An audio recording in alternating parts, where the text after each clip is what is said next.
У каждого человека есть свои любимые книжки. Сейчас я вам расскажу о своих.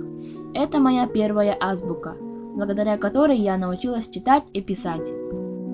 Эта книга мне открыла мир волшебства и новых знаний. Как только я научилась читать, мне захотелось прочесть сказки народов Севера. В этой книге собраны сказки разных народов Крайнего Севера. Сказки рисуют яркие картины жизни и быта, охотников, рыбаков и оленеводов. А это моя первая энциклопедия. Тут я узнала, как устроен мир и все человечество.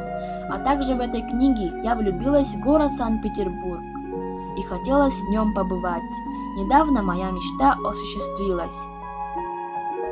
А еще я иногда люблю читать якутские сказки.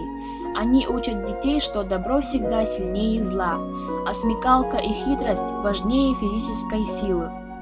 А это энциклопедия животных Якутии. Это наша семейная настольная книга.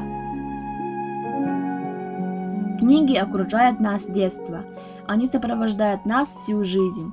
Они развивают у нас чувство красоты, расширяют наш кругозор, заставляют вместе с героями радоваться, огорчаться или переживать. Благодаря книгам мы очень любим путешествовать и познавать мир.